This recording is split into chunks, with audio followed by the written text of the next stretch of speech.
2 cup गव्हाचं पीठ, अर्धा कप बेसन, 2 चम्मच तांदळाचं पीठ. ऑप्शनल आहे, तुम्हाला टाकायचं असेल तर टाकू शकता, नाही तर अदरवाईज स्किप पण करू शकता. थोडासा ओवा,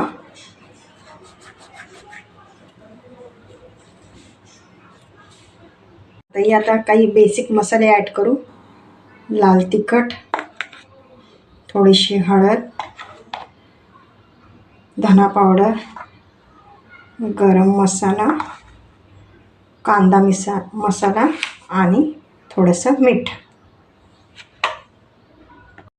थोडंसं तेल, 1 ते 2 चम्मच पुरेसे होईल.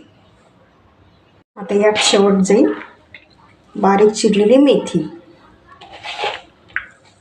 छान याला मिक्स करून घेऊ. थोडं थोडं पाणी टाकून आता याला घट्टसर डो मळून घेऊ.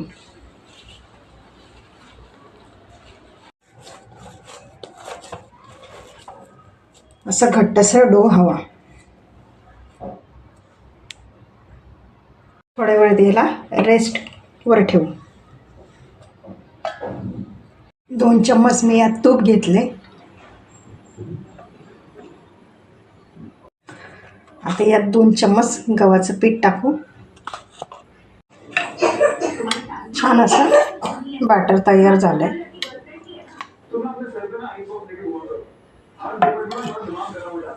आता एक गोळा आपण तोडू.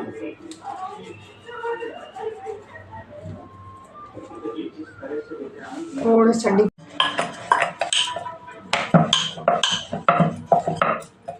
जे आपण स्लरी तयार केली होती ते आता आपण याला स्प्रेड करू.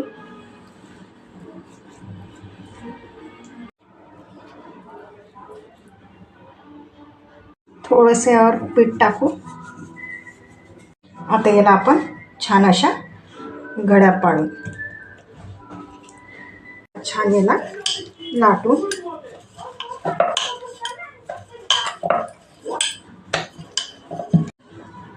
थोडीशी चपातीपेक्षा याला थोडीशी आपण थिकच ठेवू.